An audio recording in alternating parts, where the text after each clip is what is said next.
No, we may. As, okay, no, that's looking pretty red now.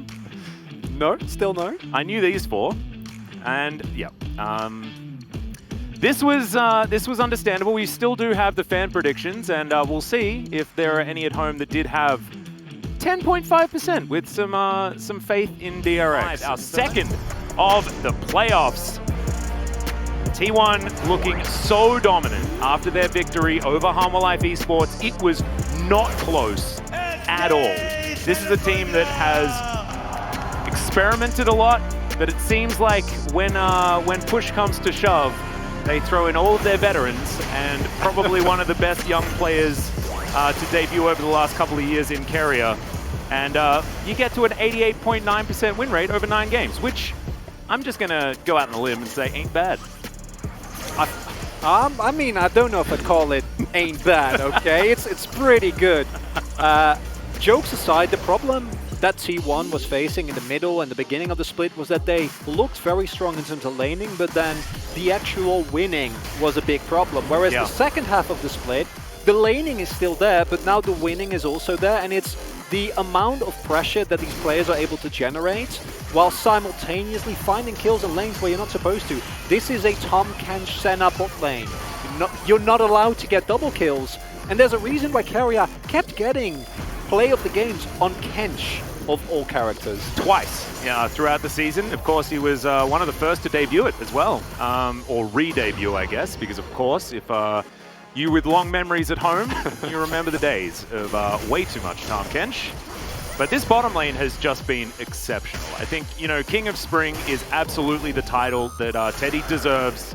He is so good at just getting out to early leads when the year starts. But let's go over to the other side of the rift. DRX is a very different story, but I think our eyes should be glued to the top side of the map, whereas on T1 side, it's the bottom side that has been so consistent.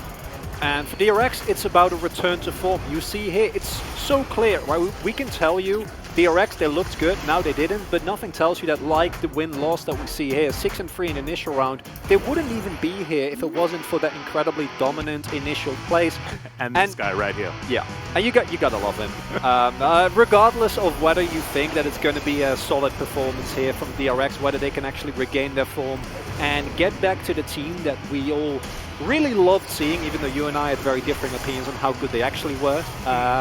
And it is this player in the jungle. He is way better than we had expected, but he's also a player who I feel has become more flippy as the split has progressed. And that's a problem because he needs to be dependable for Kingin to perform. And if Kingin and Pyosik don't perform, then the rest of the team falls further and further behind. And while I think Solka, Bao and Becca, compared to their experience, are playing really well, it's not enough. No, I agree. And, you know, back when Solka was quad, I think when we were watching DRX last year, there were a lot of people, myself included, that were like, well, I actually think that he's one of the better solo laners out of the...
Can do about it.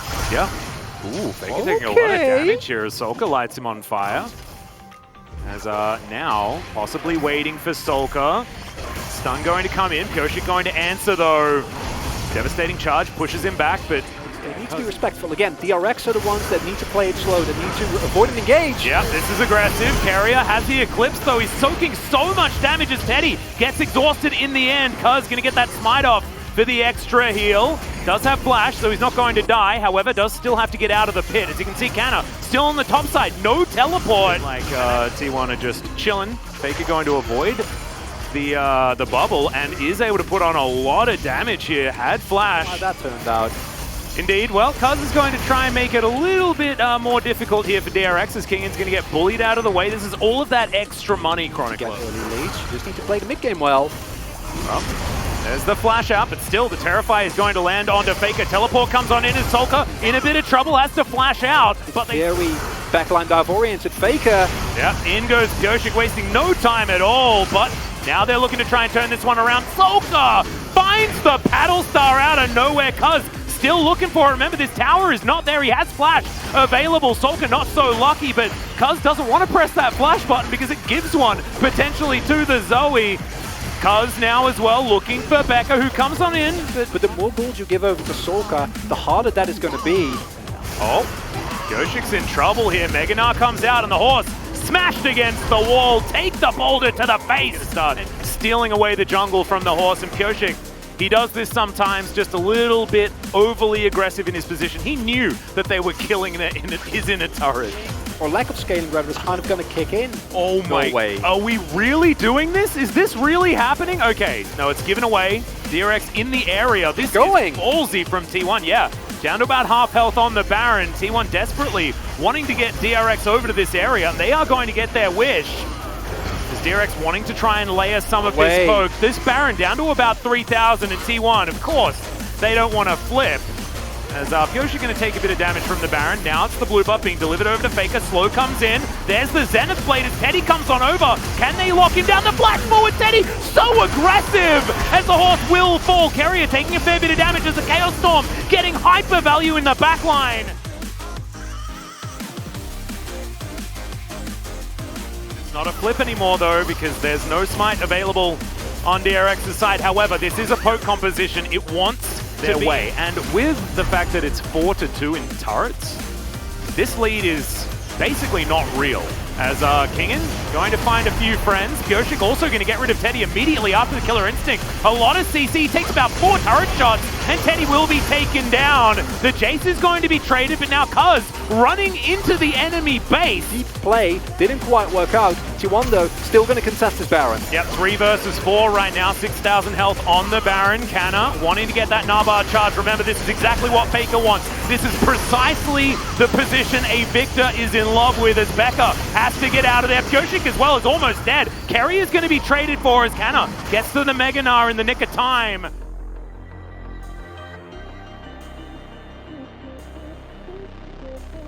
Bubbles still getting on in here. Yeah, remember, this is Kai'Sa. She does do a lot of damage to the Baron, but once again, T1 are not willing to flip. Faker's got a Lich Bane, man. This guy is looking to fight extended trades. Oh no, Kingan caught out in his jungle. That is precisely not. But this gold lead has not changed, Chronicler. It is flatlining this game. This is like very, very slow, cool, calm, connected. And yes, this was a mistake from Kingan, but didn't really cost DRX too much other than losing a timer towards that. Pyyosik's ghosting. They're looking for Faker right now as the gravity field is going to work. The flash comes out, devastating charge. A dangerous position to be in. It's not as bad as it would otherwise be, as Cuz. He's supposed to be tanky. Really respectfully, and it makes sense considering this is a best of 5, and it's just, it feels so good to get an initial play right, as they're still going to go for the Baron. Yep, they thought that DRX had actually gone for a reset here as they see Kingan in the mid lane. All right, here's the team fight. Big Gnar into the wall, but only really landing onto Becca, who goes golden as well, soaking so much of this damage. Chaos Storm is going to wear out as Teddy tries to be a hero 1v3 in the backline. Does he have the ability to keep himself alive? He flashes into the wall, will be taken down, and Bao will survive. And T1 are limping away from this battle. Faker now in trouble. Remember that flash from earlier? What was the issue with Baron at this point in the game?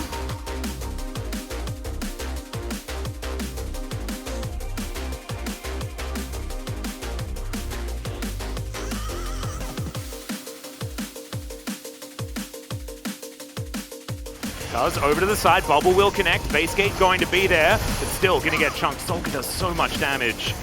And now Canna's gonna dive forward, gets the Gnar back on, good wallop, and Bao disappears from the fight. Now running away is the Udin, not gonna be so safe, but the bottom lane's dead. The Jace is dead, and Faker is at full health. Carrier able to get all of his CC down, and DRX will be lying on the floor. Carrier even presses his stopwatch. He will, no, I was about to say that he was gonna go down. Eventually he does, but that is the ace.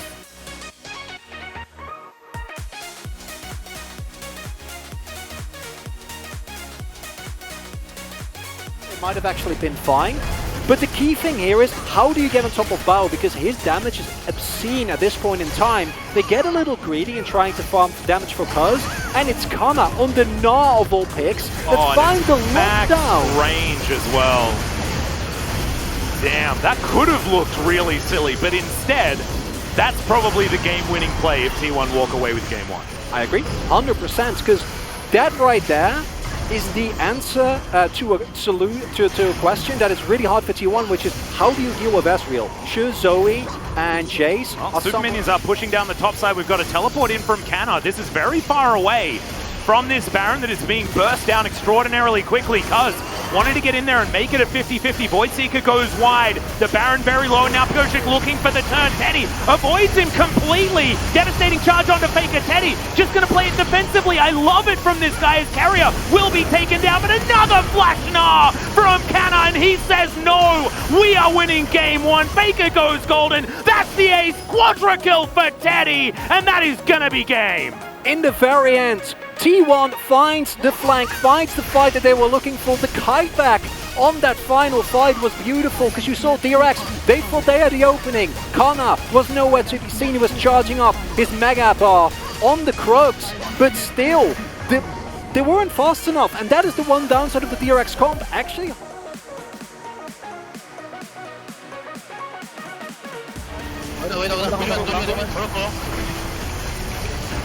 나좀 멀어. 살면서 해봐. 이제 클린즈 빠졌어. 잡았어. 오른쪽 좋아. 나이스. 나이스.